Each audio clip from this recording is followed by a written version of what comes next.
Assalamualaikum warahmatullahi wabarakatuh. Waalaikumsalam warahmatullahi wabarakatuh. Selamat sore Bapak dan Ibu hadirin sekalian. Selamat datang di acara Bincang Pendidikan dan Kebudayaan, pendalaman materi tentang Merdeka Belajar episode 9, Kartu Indonesia Pintar KIP Kuliah Merdeka. Yang saya hormati para narasumber yang telah bergabung pada sore hari ini, Bapak Kepala Pusat Layanan Pembiayaan Pendidikan, Pak Abdul Kahar. Selamat sore Pak. Selamat sore Mbak. Kabar Pak? Alhamdulillah sehat walafiat. Alhamdulillah. Selanjutnya adalah Rektor Universitas Negeri Jakarta, Bapak Komarudin Sahid. Assalamualaikum Pak Komarudin. Waalaikumsalam. Baik, sehat selalu ya Pak Rektor. Sehat, alhamdulillah. Alhamdulillah, baik. Selanjutnya siswa penerima KIP kuliah, Adik Zahra Della Silvia. Selamat sore, Dek. Sore, Kak. Baik, sehat selalu ya, Dek. Iya. Baik, alhamdulillah. Untuk mengawali bincang pendidikan pada sore hari ini, izinkan saya untuk menyampaikan terlebih dahulu.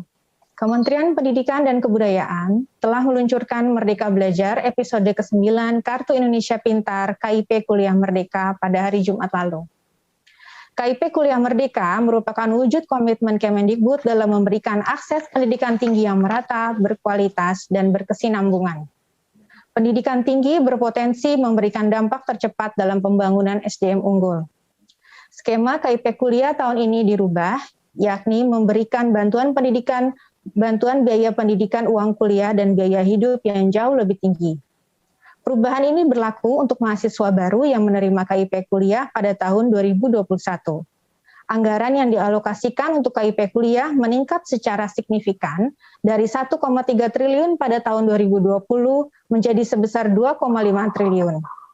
KIP kuliah akan diberikan kepada 200.000 mahasiswa baru pada perguruan tinggi negeri PTN dan perguruan tinggi swasta di bawah naungan Kemendikbud dengan biaya pendidikan yang disesuaikan dengan prodi masing-masing. Kemudian, berbeda dengan skema pada tahun sebelumnya, kini biaya hidup bagi penerima KIP kuliah tahun 2021 disesuaikan dengan indeks harga daerah. Indeks ini disesuaikan dengan hasil Survei Sosial Ekonomi Nasional Suksesnas tahun 2019. Perubahan skema yang berlaku pada KIP Kuliah Merdeka bertujuan agar calon mahasiswa tidak ragu untuk memilih prodi unggulan pada perguruan tinggi terbaik, dimanapun lokasinya di Indonesia. Orang tua juga akan lebih percaya diri untuk mendorong anaknya yang memiliki potensi untuk melanjutkan ke jenjang kuliah. Selanjutnya, marilah kita simak video peluncuran KIP Kuliah Merdeka berikut ini.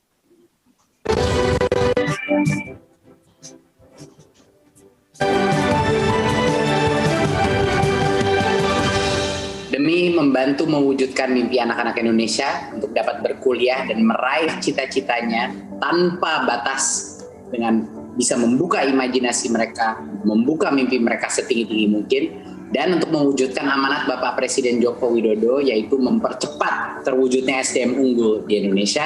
Maka dengan ini secara resmi saya meluncurkan Merdeka Belajar episode ke-9 KIP Kuliah Merdeka.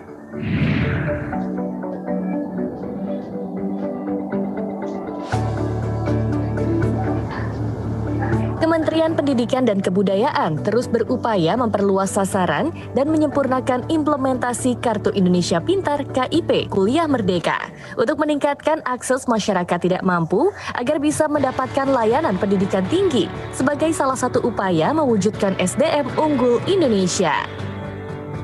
Selain peningkatan jumlah sasaran, percepatan, dan ketepatan penyaluran, di tahun 2021 ini, Kemendikbud mengubah besaran biaya pendidikan atau uang kuliah dan besaran biaya hidup. Yang pertama kita lakukan di tahun 2021 adalah meningkatkan anggarannya dulu. Dari 1,3 triliun, kita meningkatkan anggaran KIP kuliah ke 2,5 triliun. Kenapa kita tingkatkan anggarannya? Bukan untuk menambah jumlah partisipannya masih sama, 200.000 seperti tahun kemarin, 2020. Yang berbeda adalah di mana sebelumnya rata-rata besaran uang kuliah itu cuma 2,4 juta per semester.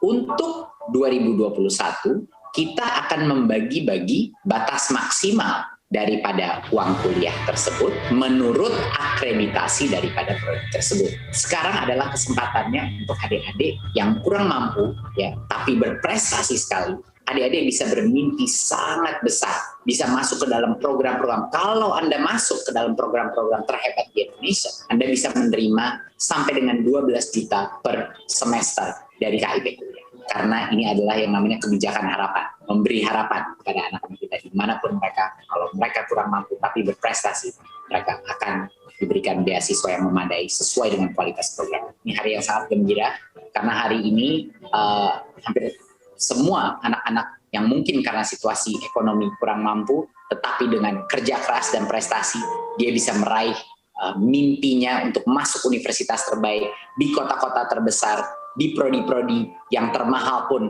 akan bisa tercapai oleh masyarakat kita hanya dengan kerja keras dan prestasi yang luar biasa. Dengan bantuan biaya pendidikan dan biaya hidup yang jauh lebih tinggi, KIP Kuliah memerdekakan calon mahasiswa untuk meraih mimpinya.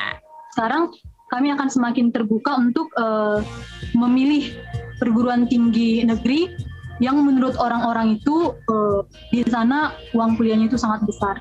Dengan bantuan ini, KIP Kuliah ini akan sangat bermanfaat bagi kami untuk biaya kuliah dan biaya hidupnya itu. Terutama untuk siswa-siswa seperti saya yang kurang mampu, bisa lebih fleksibel lagi saat kuliah gitu, seperti memilih kos atau membeli apapun keperluan. Jadi lebih berani lagi untuk keluar daerah gitu, untuk kuliah.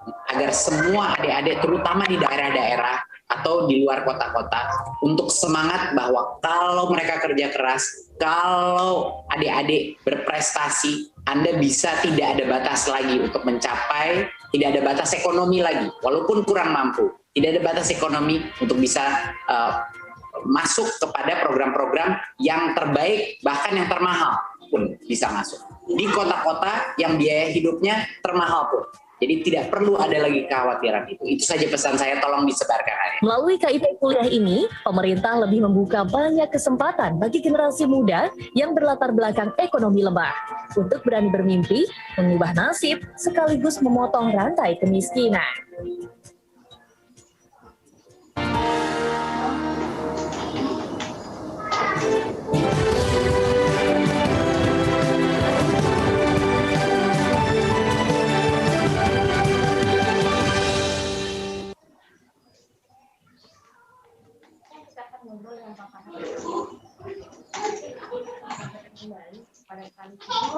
Ya. Baik Mbak Danti. Bismillahirrahmanirrahim. Assalamualaikum warahmatullahi wabarakatuh. Waalaikumsalam. Terima kasih tentunya saya ucapkan kepada seluruh teman-teman yang pada sore hari ini ikut bergabung di dalam bincang sore. Karena kenapa? Memang kami sangat membutuhkan sekali media komunikasi. Karena kenapa? Ini tanggal 26 yang lalu, hari Jumat yang lalu, Pak Menteri sudah mau launching program ini, tapi tentunya kami sangat berharap bahwa informasi ini segera sampai kepada masyarakat. Karena kenapa? Apa yang diharapkan oleh Pak Menteri bahwa dengan branding KIP Kuliah Merdeka, paling tidak bahwa seluruh kandidat atau calon mahasiswa tahun ini yang memilih jalur KIP Kuliah, dia akan semakin percaya diri. Karena kenapa? Kementerian Pendidikan dan Kebudayaan mencoba tahun ini melakukan perubahan skema dari aspek UKT yaitu atau SPP di PTS. Ini kita sesuaikan. Seperti yang disampaikan tadi Mas Menteri bahwa jangan sampai anak-anak kita ragu untuk memilih program-program studi yang mahal. Padahal anak tersebut memiliki kemampuan yang luar biasa. Bisa masuk ke perguruan tinggi atau program studi yang bagus seperti program kedokteran dan sebagainya. Tapi karena melihat kemampuan UKT-nya KIP Kuliah selama ini hanya 2,4 dan potensi untuk lulus karena harus bersaing dengan orang yang membayar secara swadaya, ini akan berpikir karena persaingannya terlalu ketat. Tapi dengan perubahan seperti ini, nantinya kami akan bayar dalam bentuk at cost, artinya berapapun SPP yang di perguruan tinggi kita akan bayar, walaupun ada pembatasan batas maksimum 12 juta, paling tidak ini sudah membantu juga anak-anak kita untuk semakin percaya diri memilih perguruan tinggi atau program studi yang bagus. Nah inilah makna merdeka KIP Kuliah Merdeka ini. Karena anak-anak kita merasa merdeka dalam hal ini karena punya keleluasaan untuk memilih program studi. Demikian juga yang menjadi informasi kemarin dari Pak Menteri bahwa selain dari perguruan tinggi yang mungkin kemampuan menerima KIP kuliah karena beasiswa yang kita berikan hanya 2,4 untuk UKT-nya. Nah, ini juga ada hal lain. Contoh anak-anak yang dari luar Jawa sana, tentu untuk memilih perguruan tinggi yang terbaik di Pulau Jawa, dia akan berpikir kedua kalinya. Karena kenapa? Kalau orang tuanya kurang mampu, maka pasti tidak mungkin untuk mensubsidi biaya hidup yang ada di Jawa. Seperti di kota-kota besar.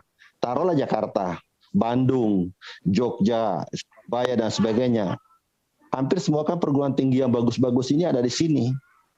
Nah, kalau tidak dinaikkan biaya hidup, walaupun anak ini lulus di perguruan tinggi terbaik, akan berpikir yang kedua kalinya untuk berangkat.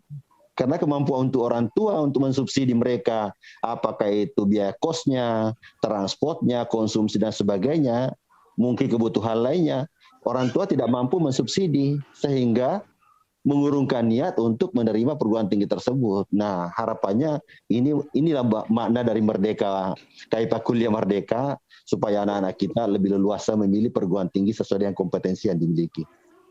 Kemudian Pak, kenapa ini tidak disebut dengan beasiswa? Ya, ini sebenarnya ya, karena kenapa ini bahagian dari program Indonesia Pintar. Jadi Mbak Denti, ini yang barangkali perlu saya jelaskan seperti halnya di awal KIP kuliah. Jadi KIP kuliah ini adalah bahagian dari program Indonesia Pintar yang selama ini diusung oleh Bapak Presiden Joko Widodo. Nah, karena dari program Indonesia Pintar, anak-anak kita di sana yang lulus SMA sudah banyak banget yang pemegang KIP kuliah. Bukan berarti bahwa mereka itu tidak bercita-cita untuk kuliah, tapi terhalang dengan kemampuan pembiayaan. Maka inilah yang diberi brand untuk bahagian dari paket program Indonesia Pintar ini. Jadi kita tidak katakan beasiswa KIP kuliah, tapi cukup dengan program Indonesia Pintar dengan KIP Kuliah Merdeka ini, Mbak Denti. Kemudian Pak, apa sih Pak tantangan terbesar dari program ini, Pak? Ya, seperti yang saya katakan tadi, mungkin karena ini tahun pertama dan baru saat ini kami launching kemarin di tanggal 26, pasti tantangan yang paling berat bagaimana memberikan informasi secara merata di seluruh Indonesia. Karena harapan kita, bahkan kemarin Pak Menteri sempat memberi tantangan besar bagi kami sebenarnya bahwa tolak ukur keberhasilan KIP Kuliah Merdeka tahun depan adalah manakala mobilitas anak-anak yang dari daerah mampu atau berani ke perguruan tinggi terbaik di ibu kota, itu tanda salah satu bahwa tolak ukur yang berhasil. Demikian juga perubahan dari program studi akreditasinya. Kalau dulunya didominasi di akreditasi C, kalau penyeberangannya masuk kepada akreditasi B dan A semakin banyak, itu artinya program kita berhasil. Karena memang itu motivasi utamanya, bagaimana mendorong anak-anak ini memilih program studi yang terbaik. Dengan KIP Kuliah Merdeka ini berarti besar potensi dari masyarakat, terutama anak-anak daerah ya Pak. Betul, insya Allah. Pendidikan lebih berkualitas. Kami ingin berikan betul-betul kesempatan kepada adik-adik kita yang ada di luar Jawa sana, karena selama ini data yang ada di kami, demografinya anak-anak itu cenderung memilih kampus yang aman yang dekat dengan domisilinya, supaya tidak memiliki banyak pengeluaran, apalagi subsidi dari orang tua. Bisa dijelaskan lagi Pak, kapan pendaftaran KIP Kuliah 2021 ini berlangsung dan bagaimana cara pendaftarannya Pak? Nah sebenarnya pendaftaran KIP Kuliah ini sejak dibukanya SNPTN kemarin. Jadi beriringan itu kita udah buka. Dan kapan berakhirnya? Sampai selesai semua penerimaan mahasiswa di perguruan tinggi, baik PTN, PTS. Jadi kandidat itu satu kali mendaftar, memperoleh akun dari KIP Kuliah, tinggal dia memilih seleksi jalur yang dia inginkan. Contoh, di awal dia mencontreng SNPTN. Kemarin sudah diumumkan, taruhlah yang bersangkutan tidak lulus. Sekarang ingin lagi masuk SBMPTN. Nggak perlu melakukan pendaftaran ulang, tinggal contreng lagi pilihan SBMPTN. Artinya anak ini tidak lulus SNPTN, sekarang masuk SBMPTN. sekiranya lagi anak yang bersangkutan belum mujur masuk di SBMPTN, bisa lagi dia pilih mandiri. Atau secara paralel dia pilih PTS. Itu bisa. Jadi satu kali mendaftar di KIP kuliah, semua jalur pendaftaran perguruan tinggi, baik negeri maupun swasta, itu tidak perlu keluar masuk. Ya. Ternyata banyak sekali kemudahan yang dapat dari KIP Kuliah Merdeka ini ya Pak ya. Mungkin bisa jadi juga buat adik-adik mahasiswa dimanapun berada di seluruh Indonesia. Baik, selanjutnya kita akan ngobrol dengan Rektor Universitas Negeri Jakarta, Bapak Komarudin. Halo Bapak Komarudin. Halo, sore Mbak. Selamat sore Pak. Baik, saya ingin bertanya nih Pak, bagaimana pendapat Bapak dengan adanya program KIP Kuliah Merdeka ini Pak? Ya, kami terus terang saja menyambut baik program KIP Kuliah Merdeka ini Mbak, yang merupakan episode 9 ya. Ini ada perubahan-perubahan yang sangat fundamental dan menurut kami bukan hanya merdeka, tapi ini berkeadilan.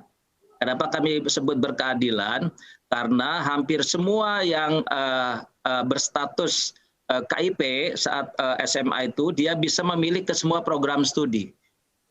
Apapun program studinya. Yang kedua, dia bisa memilih dimanapun. Sehingga ini berkeadilan bagi mereka yang tidak mampu secara ekonomi maupun yang terbelakang sekalipun, dia bisa memilih sesuai dengan potensi, bakat, minat, dan prestasinya. Dan ini saya kira luar biasa. Ini yang saya sebut berkeadilan. Agak beda dengan yang lalu seperti yang tadi dijelaskan oleh Pak Kapus. Itu anak di daerah takut-takut kalau ke kota, takut-takut memilih program studi yang favorit gitu. Padahal kemampuan dia bisa. Dan ini juga kenapa kita sebut berkeadilan, bagi perguruan tinggi seperti kami itu tidak akan ragu-ragu lagi untuk menerima mereka. Karena kalau yang lama kan dibatasi 2,4 untuk UKT yang mahal, misalnya di kedokteran kan mahal. Itu kalau menerima yang KIP kuliah, walaupun akhirnya menerima, ya tetap dari sisi pendapatan kan berkurang. Nih mungkin ada rasa was-was dan sebagainya. Nah bisa jadi di beberapa perguruan tinggi ada kebijakan tertentu. Tetapi saya yakin sih semua rektor mempunyai hati nurani. Kalau dia lolos secara akademik pasti diterima di program studi apapun. Tapi dengan kebijakan baru ini lega semua. Saya yakin semua rektor, semua pimpinan itu tidak ragu untuk menerima KIP Kuliah Merdeka ini. Demikian, Mbak. Baik, saya ingin bertanya ke Bapak juga. Apa sih Pak bentuk dukungan dari UNJ untuk menyukseskan program ini, Pak? Kami terus terang saja punya kepedulian tinggi terhadap program KIP Kuliah Merdeka ini. Bahkan sebelumnya sejak bidik misi KIP itu kami punya program yang sangat mendukung untuk keberhasilan mereka studi. Karena jujur saja dari data yang ada, ini kami melihat ada yang mereka IP-nya itu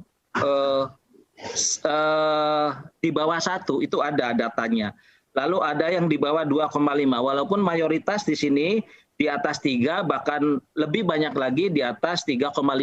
Sehingga dukungan kami adalah bagaimana melakukan pendampingan supaya mereka lolos dari masalah-masalah yang dihadapi oleh mereka, sehingga mereka bersemangat untuk lulus. Itu. Dan termasuk di dalamnya adalah pendampingan melalui kegiatan penulisan karya tulis, penulisan skripsi, dan sebagainya, termasuk pendampingan agar mereka berprestasi, bukan hanya di bidang akademik, juga di bidang non-akademik. Karena UNJ ini terkenal dengan prestasi olahraga, seni yang sifatnya non-akademik, banyak sekali yang punya prestasi di situ. Bahkan kami punya program khusus, namanya kalau dulu Kampung Bidik Misi. Nah, khusus untuk penerima bidik misi. Sekarang dengan KIP Kuliah Merdeka, kita akan ubah namanya Kampung Indonesia Pintar Merdeka. Nah, kita bisa sebut seperti itu. Nah, secara khusus nanti dukungan kami adalah menelusuri ketika mereka kan sudah ada yang diterima di SNMPTN. Mereka kan hanya mencantumkan KIP kuliah gitu ya. Lalu bagaimana penentuan UKT-nya? Nah, kalau yang di DKI kami sudah ada pengalaman namanya KJMU. Jadi kalau KJMU itu sudah polanya seperti itu. Jadi mereka dikenakan uang kuliah berdasarkan golongannya, berdasarkan grade, melihat kemampuan orang tuanya. Tentu sebagian besar adalah di grade bawah gitu, tetapi ada juga yang di grade atas. Nah, kita siap secara administratif, secara teknologi untuk bisa menyaring secara adil dan akurat. Saya kira itu. Jadi yang menjadi catatan, karena akan ada banyak partisipasi dari anak-anak daerah untuk ikut dalam KIP Kuliah Merdeka ini, Bapak secara siap untuk menerima kuota yang mungkin lebih besar partisipasinya dari anak-anak daerah itu ya Pak ya? Sangat Mbak, kalau untuk mendukung anak daerah kita sudah sangat berpengalaman, baik program afirmasi maupun kerjasama, kita punya asrama Mbak. Jadi kalau mereka kesulitan, di awal tahun kita tampung mereka di asrama. Afirmasi yang kemarin jumlahnya sekitar 70 langsung karena bermasalah di pandemi, kami langsung giring, udah semua diasramakan saja. Jadi insya Allah kami siap bantu sepenuhnya untuk mereka yang berasal dari daerah. Demikian Mbak. Baik, luar biasa pernyataan dari Pak Rektor ini. Mudah-mudahan adik-adik justru semakin termotivasi dan semakin bersemangat untuk mengikuti KIP Kuliah Merdeka ini ya. Kita akan ngobrol dengan siswa penerima KIP Kuliah, Zahra Della Silva. Ya, Kak. Halo Zahra, sudah mendengar suara saya? Iya, Kak, mendengar. Saya mau tahu nih, bagaimana nih perasaan adik sendiri bisa mendapatkan KIP kuliah? Jujur dari saya sangat senang, Kak, karena sangat membantu ekonomi dari saya sendiri. Dan tidak lebih mudah untuk memilih ke jurusan yang lain juga, dan tidak khawatir dalam ekonomi. Boleh tahu jurusannya ambil apa? Aku ngambil MAIS di Politeknik Negeri Jakarta. Jakarta, oke. Apa saja sih langkah-langkah yang dilakukan Ade untuk mendapatkan KIP kuliah ini? Yang pertama, saya membuat akun KIPK di laman kuliah kemendikbud.go.id. Kemudian saya memasukkan NISN, NIK, NPSN, dan alamat email yang aktif. Kemudian proses validasi. Jika berhasil, nanti akan mendapatkan email dan dari sistem KIPK yang berisi nomor pendaftaran dan kode akses. Lalu menyelesaikan proses pendaftaran. KIP kuliah sendiri digunakan apa saja untuk adik? Untuk kepentingan kuliah dan biaya hidup saya selama kuliah, karena ekonomi yang sangat ini. Oh, baik kalau gitu. Selanjutnya ya Pak Kar, kita akan buka sesi tanya jawab pada rekan-rekan media yang ingin menunjukkan pertanyaan dapat raise hand dan menyebutkan nama serta asal media.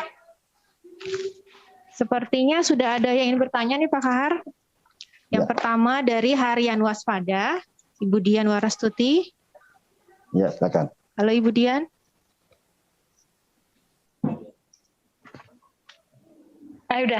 Sudah kedengeran ya Mbak Denti? Sudah kedengeran Ibu, silakan. Silakan Bu Dian. Oke, halo, assalamualaikum Pak Kahar. Waalaikumsalam warahmatullahi wabarakatuh.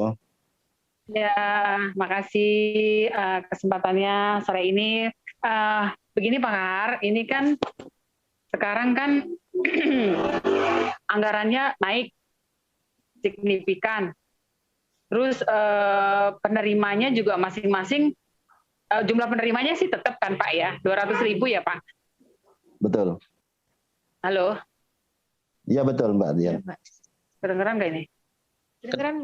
Kedengeran Mbak Dian. Nah, berarti kan, terus kedengeran, ya. Cuman masalahnya sekarang bagaimana supaya pengawasannya itu lebih maksimal juga Pak. Jangan sampai orang tidak berhak menerima kan waktu masih 2,4 juta aja banyak tuh itu yang nafsu gitu kan Pak, mau terima padahal dia bukan berhak. Bagaimana sekarang gulanya lebih banyak, apakah juga didobelkan gitu, artinya apakah Kemdikbud setelah pemerintah mengeluarkan uang demikian banyak, fungsi pengawasannya seperti apa? Jangan sampai salah sasaran, karena uangnya banyak. Apalagi yang 12 juta gitu satu semester kan gede banget. Makasih Pak. Oke, makasih Bu Dian. Ini langsung ya, baik. Jadi intinya Mbak Dian, memang tahun ini menjadi PR kami paling besar dan ini adalah tahun pertama bahwa kenaikan terutama tuition fee itu kan sudah 10 tahun usianya bidik misi dan selama ini belum pernah naik dan alhamdulillah tahun ini kita berusaha untuk menaikkan. Nah, PR kami memang bahwa bagaimana memastikan bahwa teman-teman itu tidak rame-rame menaikkan UKT-nya gitu loh. Ya, tapi ini kami yakin tidak mungkin terjadi. Karena kenapa? Kontrol sosialnya ketat. Karena ini hanya untuk penerima saja seperti itu kan tentu berdampak dengan yang lainnya. Tidak mungkin ada SPP atau UKT bervariasi dalam satu angkatan. Jadi itu saja pertama itu menjadi filter. Tapi yang kedua pula bahwa untuk memastikan khususnya untuk anak-anak yang menerima adalah betul tetap tepat sasaran. Nah, kami bekerja sama tentunya dengan perguruan tinggi. Tahun ini insya Allah kita mencoba mensupport teman-teman di perguruan tinggi untuk melakukan validasi terhadap kandidat. Jadi tidak semuanya yang lolos di sistem kami itu lantas semuanya akan diusulkan oleh perguruan tinggi, tapi perguruan tinggi sendiri melakukan validasi, verifikasi terhadap kandidat tersebut. Contoh saja yang kemarin SNPTN diumumkan itu sebenarnya calon penerima KIP kuliah yang sudah lulus SNPTN. Karena nantinya akan dilakukan validasi oleh perguruan tinggi. Karena yang menetapkan nanti itu layak atau tidak ya adalah perguruan tinggi. Nah, ini yang kami ingin dukung kepada perguruan tinggi supaya ini bisa dilakukan dengan baik. Tapi memang ada keterbatasan tertentu di era pandemi ini. Apakah sudah bisa kembali seperti dulu bahwa perguruan tinggi bisa survei sampai ke rumah yang bersangkutan. Nah, kalau ini sudah bisa dilakukan, insya Allah kami akan support secara maksimal di tahun ini. Insya Allah seperti itu, Mbak Dian. Kesempatan kedua untuk Mbak Rini dari Kedaulatan Rakyat. Halo, dengan Mbak Rini. Ya, terima kasih Mbak Dian. Terima kasih Pak Kahar, terima kasih. Halo. Halo, silakan Mbak Rini. Ya Pak, pertanyaan saya mungkin hampir mirip dengan Bu Dian. Yang pertama untuk cek and recheck kembali terhadap para calon penerima bantuan bidik misi itu. Nah, untuk di tahun 2021 ini calon mahasiswa baru berapa yang akan mengalami peningkatan? Suaranya putus-putus ya? Terdengar jelas, Bu. Nah, silakan Mbak Rini, saya dengar. Itu. Yang pertama itu mungkin cek and recheck kembali terhadap para calon penerima. Kemudian yang kedua untuk calon mahasiswa atau mahasiswa baru miskin dan bodoh, maaf. Itu anunya seperti apa? Antisipasinya. Kemudian untuk Pak Rektor UNJ, adakah kasus mahasiswa yang sudah sekarang semester 3 atau semester 4 atau semester berikutnya yang terancam putus kuliah karena orang tuanya kena dalam kondisi kasus COVID sekarang ini atau PHK atau miskin baru atau data miskin baru atau kemudian untuk Pak Kahar untuk mereka. Oke, Mbak Rini, makasih banyak. Saya langsung respon aja. Jadi gini Mbak Rini, check and recheck itu tetap terjadi. Jadi walaupun saya tadi sampaikan ke Mbak Dian bahwa perguruan tinggi itu akan melakukan validasi, bahkan melakukan survei kepada tempat tinggalnya yang bersangkutan, yang diusul pun teman-teman dari perguruan tinggi, kami tidak serta-merta langsung mengeskakan mengatakan bahwa inilah penerima. Tapi data tersebut tetap kami melakukan check and recheck terhadap data teleponik kita dan juga data DTKS. Jadi filternya banyak. Contohnya gini, anak yang lolos mendaftar di KIP kuliah saja, paling tidak 4 kriteria ini harus dia penuhi salah satunya. Contoh, apakah dia pemegang KIP kuliah, apakah KIP di SMA? Kalau dia penerima PIP di SMA, itu sudah SIM untuk mendaftar. Tapi lulus kan belum tentu, tergantung hasil seleksi. Nah yang kedua, kalau dia tidak punya KIP waktu SMA, maka apakah orang tuanya penerima peserta PKS ya? Nah, di kesejahteraan, kalau dia penerima orang tuanya, maka anaknya layak mendaftar. Kalau lagi tidak, dua-duanya ini bukan PIP, bukan PKS, maka lihat lagi apakah dia masuk dalam desil 4 data DTKS. Desil 4 itu kan semuanya adalah sampai ke rentang miskin. Nah, yang keempat kriterianya, kalau dia tidak terdaftar DTKS, bukan penerima PKS, bukan juga penerima KIP, maka punya keterangan berpenghasilan orang tuanya di bawah 4 juta. Nah, filter ini saja sudah tersistem di sistem kami dalam proses pendaftaran. Ya, tetapi itu saya katakan tadi, walaupun sudah diusulkan lagi rektor, kami tetap cemplungkan melakukan validasi terhadap data DTKS maupun data Dapodi kita. Jadi berlapis. Nah, artinya kalau ada yang berani memalsukan itu saya rasa terlalu berani, karena kenapa? Pasti ada pengendalian di level lapangan, demikian juga auditor eksternal kita kan jalan terus. Nah, mudah-mudahan lah ini semakin bagus karena sistem juga semakin kita perbaiki. Nah, hal yang kedua tadi, bagaimana miskin dan mungkin kurang mampu secara akademik. Nah, kalau itu mungkin ini akan terseleksi secara halal masuk perguruan tinggi. Karena tidak mungkin kita berikan KIP kuliah kalau tidak mempunyai kampus. Nah, tentu basicnya adalah mahasiswa yang diterima di perguruan tinggi. Nah, tidak mungkin kami paksakan bahwa mereka harus diterima di perguruan tinggi. Jadi itu adalah otoritas perguruan tinggi. Nah, mungkin saya sambung sedikit, itu ada tadi pertanyaan yang untuk Pak Rektor. Nah, mungkin Pak Rektor bahasalah jumlah yang terancam putus kuliah.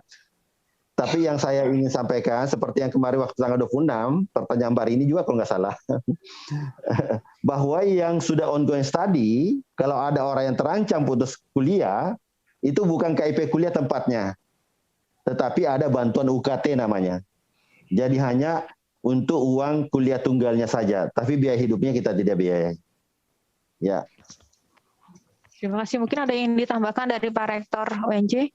Iya, saya juga ingin memberikan masukan ya, atau pandangan kami terkait dengan validasi ini.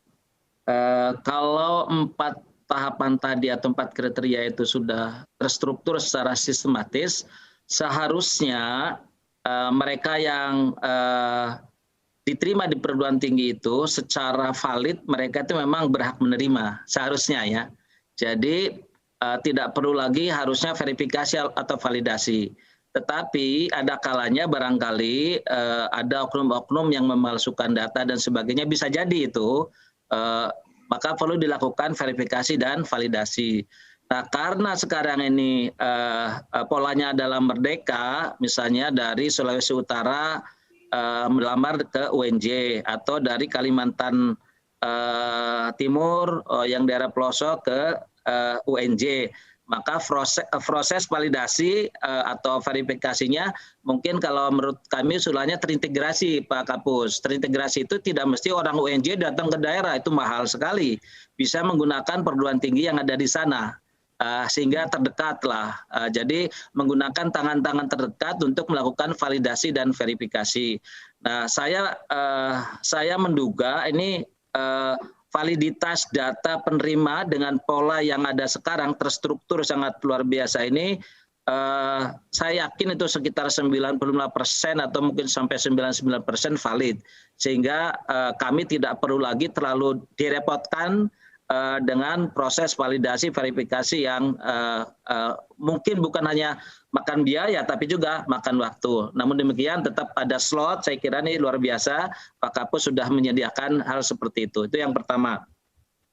Yang kedua terkait dengan mereka yang katakanlah di tengah jalan nih, mereka penerima KIP kuliah di tengah jalan, kemudian kalau di tengah jalan, kalau yang lalu kan diganti, kalau mereka prestasinya turun terus gitu. Tapi penggantinya juga berhak, yang berhak mendapatkan KIP.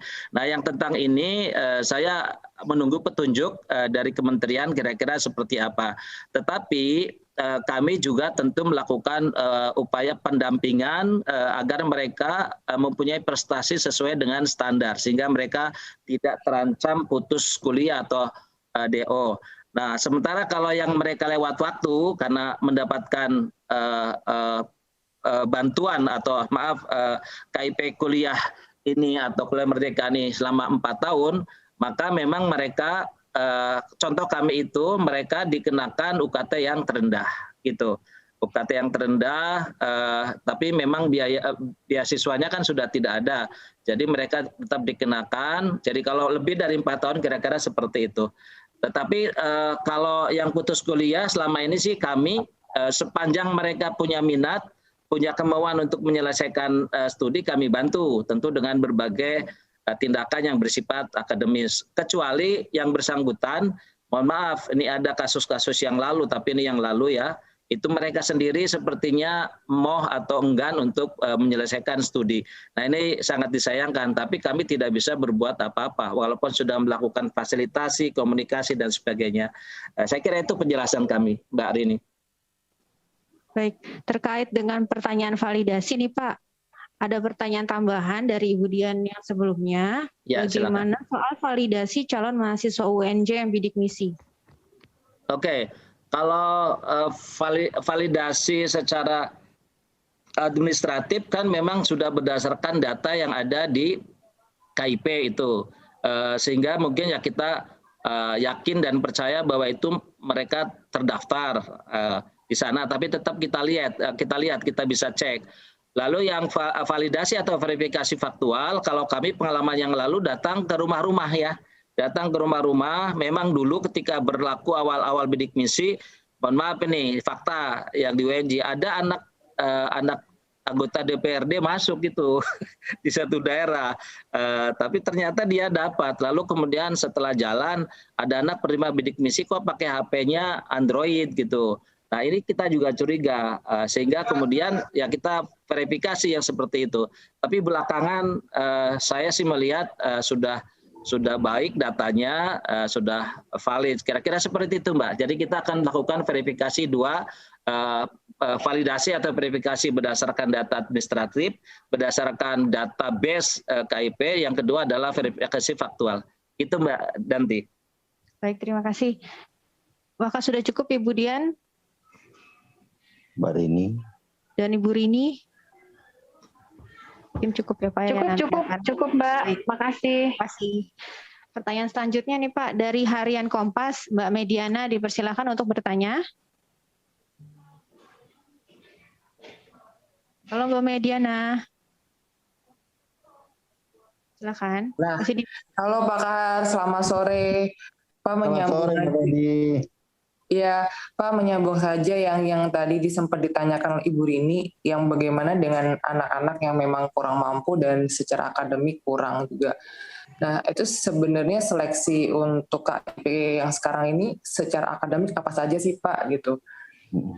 Nah, untuk menjamin keadilan bagi anak-anak yang kurang mampu dan secara akademik kurang itu, apa sih upayanya dari tempat Bapak sendiri seperti apa Pak? Apakah ada kebijakan yang berbeda untuk di luar KIP kuliah sendiri gitu? Kan mereka kan juga sebenarnya butuh akses buat kuliah juga gitu Pak. Itu aja Pak, terima kasih. Oke baik, makasih Mbak Dini. Mbak Medi ya. Yang pertama, seleksi akademik di kami memang tidak dilakukan Mbak Medi, karena itu yang saya katakan tadi, itu secara otomatis terseleksi di perguruan tinggi masing-masing. Tidak mungkin mereka bisa lolos manakala tidak bisa memenuhi standar minimum apa yang menjadi kriteria di setiap perguruan tinggi. Tapi pertanyaannya menarik. Apa tidak ada jalur lain, upaya lain, manakala anak itu mengalami hal yang terbatas seperti itu sehingga susah masuk di PTN umpamanya? Kami punya jalur afirmasi Mbak Dian, Mbak Medi. Jadi kami punya jalur afirmasi, yaitu terutama saudara kita yang ada dari Papua, Papua Barat, kemudian ada dari wilayah 3T, kemudian saudara kita yang difabel, itu ada jalur khusus seperti itu. Tapi tidak masuk kategori KIP kuliah. Itu ada di ADIK. Ya, afirmasi pendidikan tinggi. Ya. Jadi memang ada khusus untuk itu.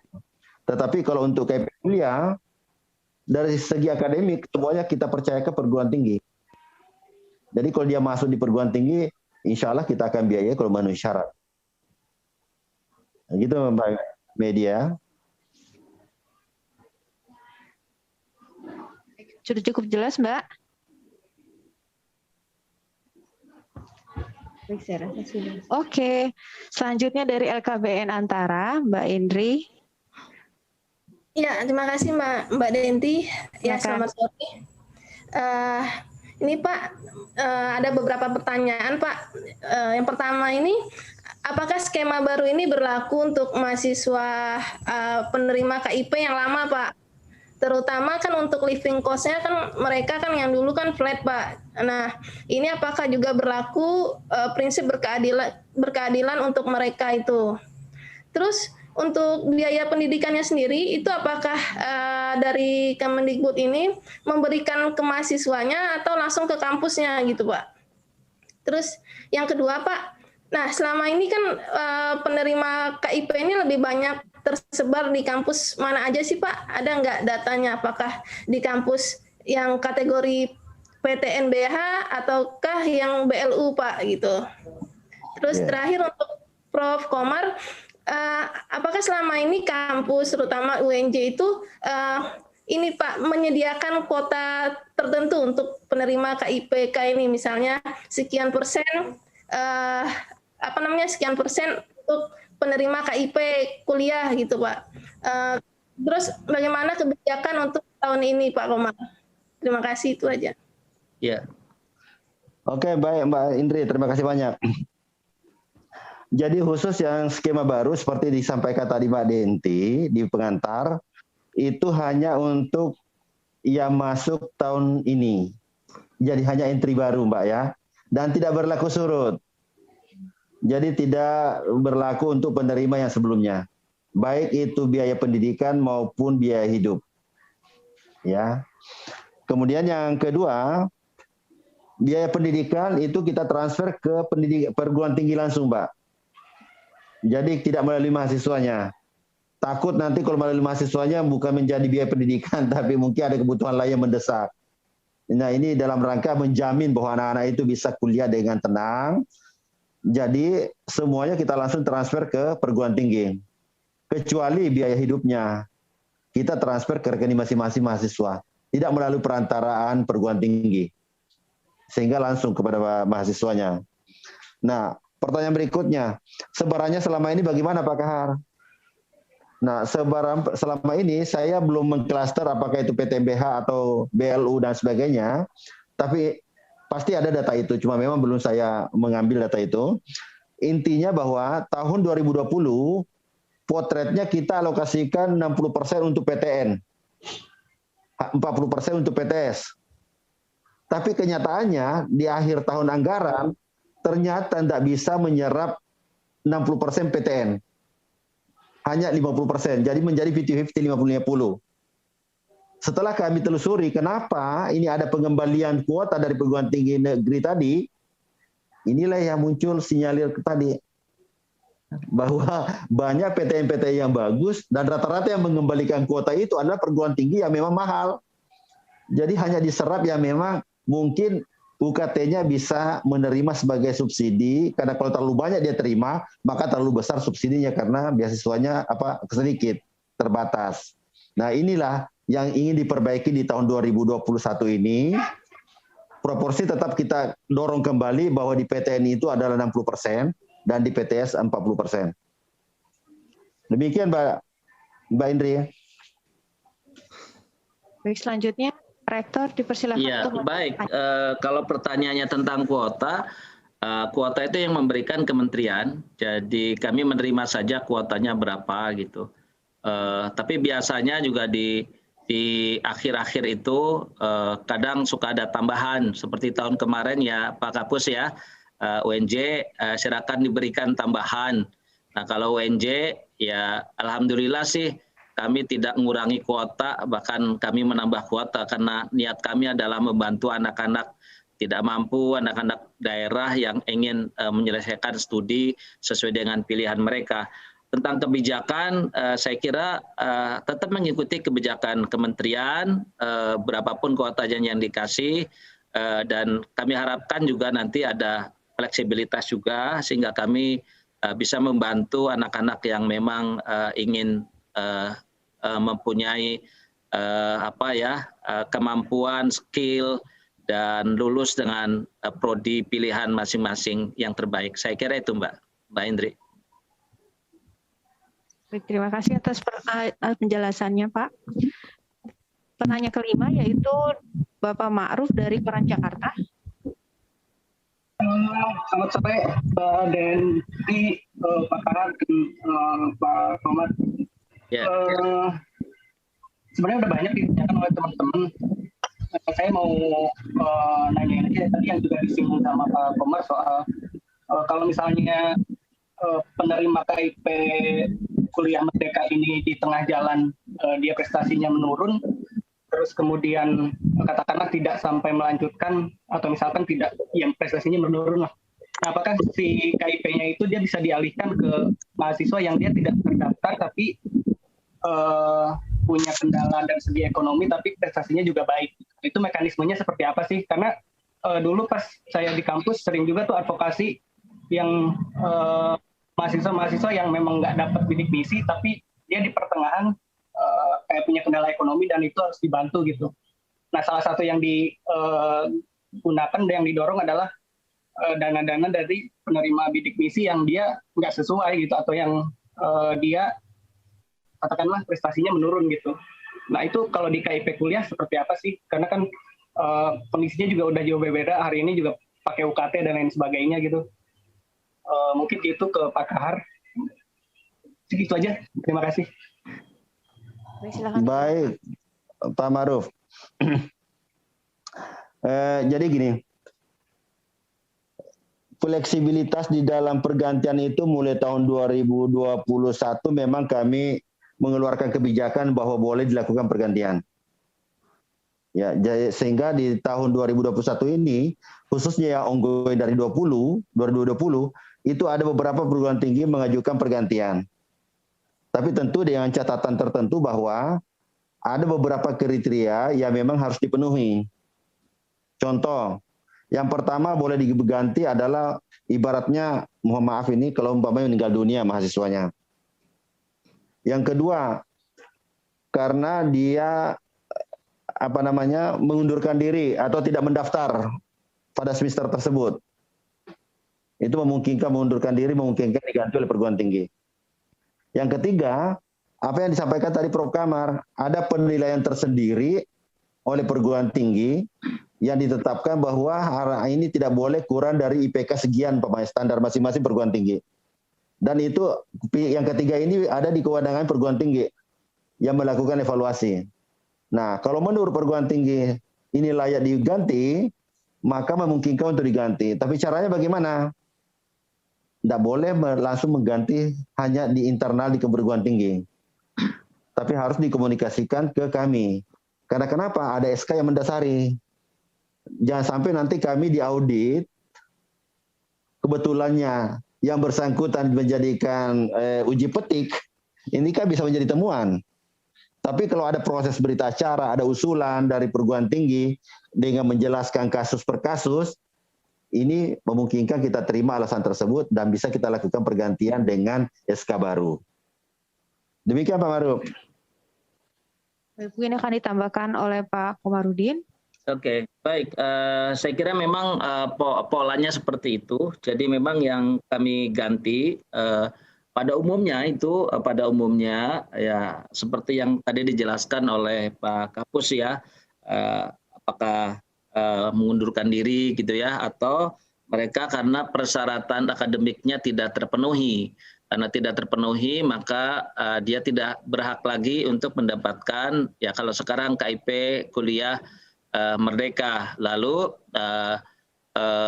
bagaimana penggantiannya? Ya kami mengajukan, kan tadi ada 4 kriteria. Nah kriteria yang terakhir itu kan keterangan bahwa orang tuanya berpendapatan di bawah 4 juta. Jadi kita penggantinya adalah yang memenuhi kriteria itu, ya. walaupun mereka tidak terdaftar di KIP kuliah gitu ya. Kalau yang sudah masuk perguruan tinggi dia terdaftar KIP kuliah udah pasti dia itu dapat itu. Tapi kalau pengganti itu biasanya memang bukan dari kategori itu, maka mereka yang punya surat keterangan bahwa pendapatannya di bawah 4 juta.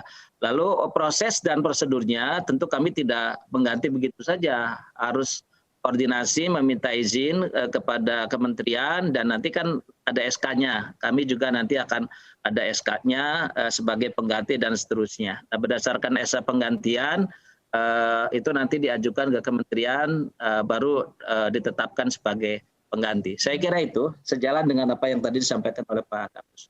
Demikian Mbak Danti. Mungkin satu hal yang saya tambahkan Mbak Danti. Jadi satu hal lagi Pak Ma'ruf, umpamanya di semester 5 yang mau diganti, jangan diganti oleh yang semester 1 yang dari bawah. Yeah. Nanti perencanaan kami kacau. Yeah. Jadi minimal harus sama. Yeah. Minimal harus sama semesternya. Jadi tidak boleh diganti oleh yang mungkin semesternya lebih muda gitu, sehingga nanti kami terlalu lama kontraknya, karena kontraknya kan umpamanya seseorang yang S1 kontraknya itu kan 8 semester. Iya.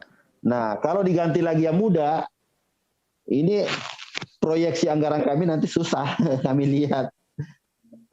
Jadi seperti itu. Jadi minimal harus sama dengan semester yang diganti. Ada jangka waktunya nggak sih Pak Kahar terkait dengan pelaporan untuk penggantian mahasiswa itu? Dengan nanti akan diganti oleh siapa keputusannya itu? Harus awal semester. Oh, semester. Jadi nggak boleh di pertengahan semester baru ada informasinya. Harus di awal. Karena kami melakukan pembayaran segala seperti sekarang. Proses pembayaran semester 2 atau semester genap ya pada umumnya. Sekarang semua data-data perguruan tinggi yang sudah masuk kami sudah bayar. Kecuali yang sekarang kami proses yang memang terlambat masuk kepada kami. Nah, kalau selesai ini semua baru ada lagi laporan bahwa ada pergantian, tentu ini nggak bisa kami, sudah sulit kami laksanakan gitu, karena udah lewat. Mungkin kalau nanti ada pengaduan atau kesulitan dari masyarakat yang ingin terkait dengan hal ini, boleh melapor kemana nih Pak? Ya silakan melalui unit kita, ULT kita ya. Nanti ULT secara ini menghubungi kami bahwa ada kasus-kasus seperti ini. Jadi kita tetap menggunakan satu pintu melalui ULT. Selanjutnya ada pertanyaan yang masuk melalui chat untuk Pak Kaumarudi. Ya. Bagaimana evaluasi yang dilakukan UNJ terhadap capaian akademik mahasiswa penerima KIP kuliah ini, Pak? Iya. Kami setiap periodik itu melakukan evaluasi, Mbak. Jadi setiap semester kami melakukan evaluasi, ada pendataan, siapa yang IPK-nya terutama yang rendah. Kalau yang tinggi kan saya kira tidak menjadi bagian dari program pendampingan. Yang nilai-nilainya rendah itu lalu kami koordinasikan melalui kantor WR3 tentunya, kemudian kami koordinasikan melalui jaringan yang ada di fakultas, ada WD3 koordinasi dengan program studi, lalu disitulah dilakukan pendampingan. Itu model evaluasi yang kami lakukan. Tapi ada juga model-model tutor sebaya, Mbak, ada model tutor sebaya. Jadi kami itu ada semacam paguyuban bidik misi atau KIP. Jadi di antara mereka sendiri itu akan selalu ada komunikasi, koordinasi dan saling bantu untuk mereka yang katakanlah mempunyai kesulitan belajar atau kesulitan sosial lain, itu di antara mereka akan saling bantu. Dan tentu ini sangat membantu bagi mereka supaya mereka bisa tepat waktu, lulus tepat waktu. Nah itu kemudian selain setiap semester, tiap tahun juga akan selalu ada evaluasi, dan evaluasi itu di tingkat Rapim, ya di tingkat Rapim, rapat pimpinan di bawah koordinasi kantor bidang 3, bidang kemahasiswaan dan alumni, selalu menyampaikan progresnya seperti apa. Kira-kira seperti itu Mbak Danti. Baik, terima kasih atas penjelasannya Pak. Sebelum kita mengakhiri, mungkin Pak Kahar ada pernyataan penutup, persilakan. Kalau saya mungkin ini ingin menitip kepada teman-teman media, mohon menjadi motivasi kepada adik-adik kita semua, bahwa masih banyak waktu, ini masih panjang. Memang untuk SBMPTN tinggal beberapa hari karena terakhir 1 April. tetapi masih ada Mandiri, masih ada PTS dan sebagainya. Jangan putus asa, insya Allah dengan motivasi untuk kuliah, ayo mari wujudkan mimpi Anda melalui KIP Kuliah Merdeka ini. Tidak ada kata terlambat. Terima kasih atas penjelasan yang komprehensif dari para narasumber, dari Pak Kahar dan juga Pak Komarudin, serta Dezara yang sudah bergabung dan berbagi pengalamannya terkait dengan KIP Kuliah. Baik, saya mewakili panitia yang bertugas mengucapkan terima kasih atas segala atensi dan juga kehadiran dan Bapak dan Ibu semua pada sore hari ini. Semoga apa yang kita diskusikan bisa menjadi manfaat, bisa menjadi pencerahan buat semua dan memotivasi adik-adik semua untuk ikut bergabung dalam KIP Kuliah Merdeka ini. Amin. Jika ada kekurangan dari kami mohon maaf. Kami ucapkan terima kasih. Kita tutup dengan pantun nih Pak, boleh ya Pak? Silakan. Burung Irian, burung cendrawasih. Cukup sekian dan terima kasih. Luar biasa. Assalamualaikum warahmatullahi wabarakatuh. Terima kasih Pak Rektor. Sama-sama Pak Kahar.